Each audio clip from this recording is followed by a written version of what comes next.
expertise and private investment can be crowded in.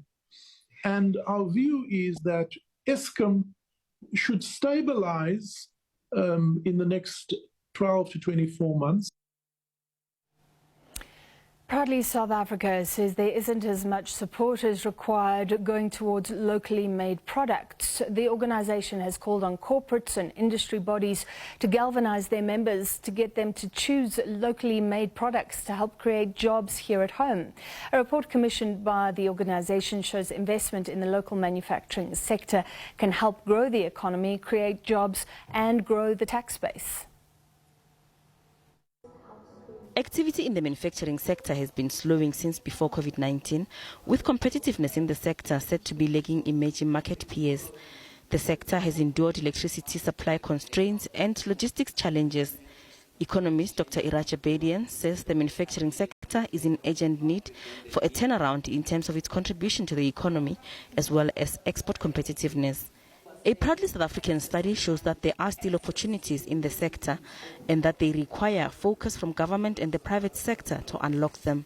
Our report suggests that we need to separate two categories of requirement for revitalizing our manufacturing. One, which no matter which sector, those are systemic requirements. For example, you need to have electricity, you need to have ports, transportation, water, and so on and so forth.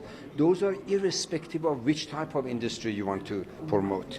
And then the second one is for specific industries, for specific sectors, you need to have a different set of policies. Government, interestingly enough, has introduced the sectoral master plans. We think that's a move in the right direction. However, plans cannot remain plans. They need to be implemented. Proudly South African calls for an increase in investment in the local manufacturing sector to help resolve problems such as unemployment and to secure supply chains for various products. The study calls for, as a start, 10% increase in investment in manufacturing to help not only halt that slowdown, but to also, as a labor-intensive industry in its nature, see it flourishing, doing better, absorbing more people into jobs, and ensuring that we can be sustainable. It's also about security of supply in instances where we might encounter global supply chain disruptions. But most importantly is the triple challenges of unemployment, poverty, and inequality.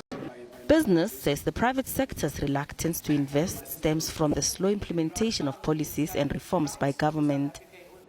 Most of the business people don't necessarily believe in what government says, mainly because of what has transpired in the last 29 years.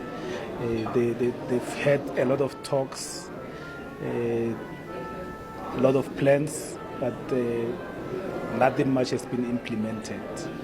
And I think hence private sector is sort of also reluctant, because it's important for government to create, as we know, a conducive environment to enable private sector to do what it's supposed to do. Matabane says, however, that not all is lost. He says the private sector has demonstrated during the COVID pandemic that it can work together to promote localization and help create jobs. Gloria Sefako Mosi, SABC News, Johannesburg.